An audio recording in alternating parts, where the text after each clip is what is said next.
இது சூர்யா சார் படமாக மாறும் அப்படின்னே தெரியாமல் அதுக்கான வேலையை 14 மாதத்துக்கு முன்னாடி ஆரம்பிச்சது.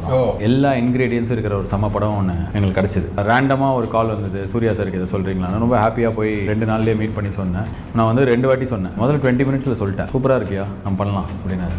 சார் புரியல சார், நான் பண்ணலாம், எனக்கு ரொம்ப பிடிச்சிருக்கு. சூர்யா சார் படத்துக்கான ஃபர்ஸ்ட் அடித்தளம் எப்படி அமைஞ்சது? ஏதாவது மீட்டிங்கில் ஃபர்ஸ்ட் பேசும்போது அமைஞ்சதா எப்படி? ஆனஸ்ட்டாக சொல்லணும்னா ஃபர்ஸ்ட் அடித்தளம் வந்து இது சூர்யா சார் படமாக மாறும் அப்படின்னே தெரியாமல் அதுக்கான வேலையை 14 மாதத்துக்கு முன்னாடி ஆரம்பிச்சது. நாங்கள் வந்து போன ஆகஸ்ட் 21 என் மைண்டில் நான் ஆகஸ்ட் 21 நான் என்னோட படத்தை எழுத ஆரம்பிக்க போகிறேன், டைரக்ட் பண்ணுற படத்தை எழுத ஆரம்பிக்க போகிறேன்றதை போன வருஷம் பிப்ரவரியிலே நான் யோசிச்சு வச்சிருந்தேன். பிப்ரவரி தான் நான் சொர்க்கவாசல் ஷூட் பண்ணியிருந்தேன், ஏதோ ஒரு படம் ஷூட் பண்ணியிருந்தேன். அப்போ வந்து நினச்சேன் இந்த படம் ஷூட்டிங் முடிஞ்சதுக்கப்புறம் ஆகஸ்ட் வரைக்கும் நான் வெயிட் பண்ணலாம், ஏதாவது கதை வருதா பார்க்கலாம், நல்ல பிடிச்ச மாதிரி. அப்படி இல்லைன்னா நம்ம படத்தை ஆகஸ்ட் 21 ஆரம்பிக்கும். ஏன் ஆகஸ்ட் 21 எனக்கே தெரியாது. என் மைண்டில் ஆகஸ்ட் 21 நார்மலாக எங்கள் அம்மா சொல்லுவாங்க ஆடி மாதம் எப்போ முடியும்னா ஆகஸ்ட் 20 மாதிரி முடியும். ஸோ நான் ஆகஸ்ட் 21 ஆரம்பிக்கலாம்னு நினச்சி வச்சேன். எக்ஸாக்டாக ஆகஸ்ட் 21 தான் என் டீமோட எழுத ஆரம்பித்தோம். மேனிஃபெஸ்ட் பண்ணுறது. ஸோ நாங்கள் எழுத ஆரம்பிக்கிறோம், எழுதுறோம். நாங்கள் பாட்டுக்கு அந்த ப்ராசஸ் செம்ம ஜாலியாக இருக்கிறதுனால திருப்பி வேறு டிராஃப்ட் எழுதுறோம், எல்லாம் பண்ணுறோம். எங்கேயோ அந்த வேலையை நாங்கள் ரொம்ப பிடிச்சி ரசித்து ரொம்ப நல்லா எல்லா இன்க்ரீடியன்ஸும் இருக்கிற ஒரு சம படம் ஒன்று எங்களுக்கு கிடச்சிது. எழுதி முடித்தோம். அந்த எழுதி முடிக்கும் போது God's been very kind to bless us with this opportunity. ரேண்டமாக ஒரு கால் வந்தது, சூர்யா சாருக்கு இதை சொல்கிறீங்களா. நான் ரொம்ப ஹாப்பியாக 2 நாள்லேயே மீட் பண்ணி சொன்னேன். நான் ஒரு 1 hour சொல்லியிருப்பேன், 1 hour சொல்லியிருப்பேன். நான் வந்து 2 வாட்டி சொன்னேன். முதல்ல 20 மினிட்ஸில் சொல்லிட்டேன். நான் வந்து சொன்னேன், சார் நான் எப்படி 20 மினிட்ஸில் சொன்னேனே தெரியல, நான் இன்னும் ஃபர்ஸ்ட்லேருந்து சொல்கிறேன் அப்படி சொல்லிட்டு திருப்பி ஒரு 1 hour சொன்னேன். பார்த்தா 1 hour முடியும் போது சூப்பராக இருக்கியா, நம்ம பண்ணலாம் அப்படின்னாரு.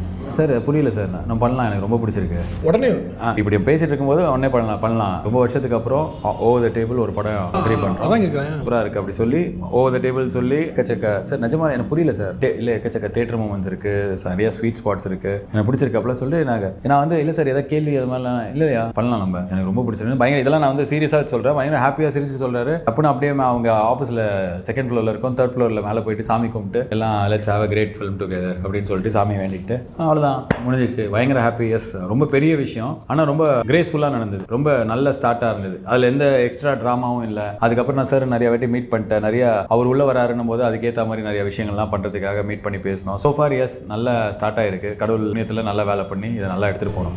எப்போ ஃப்ளோர் கொண்டு போகிறீங்க ஷூட்? சீக்கிரமே. எஸ், சில பேர் ஒரே ஃபார்மேட்டஸ் வைக்க அது நோக்கே போவாங்க. பட் உங்களுக்கு ஃபார்மேட்டே நீங்கள் செட் பண்ணல. நான் கமெடியன் பண்ணிட்டு இருந்தேன், பட் இங்கே ஒரு இதுக்கு வந்த ஜானர் பண்ணேன். எல்கேஜி வேற ஜானர், மூக்குத்தி அம்மன் வேற ஜானர், இது வேற ஜானர், டோட்டலாக வேற ஜானர், இந்த டைரக்ஷன் உட்பட. உங்களை எந்த ஒரு லைப்ரரியில் உங்கள் புக்கை வைக்கணும் எங்கேயுமே வைக்க முடியாது போல. எல்லா கேட்டகரியிலும் நீங்கள் இருக்கீங்க, எதில் வைக்கிறது உங்களை? நானே லைப்ரரி வைப்பேன்.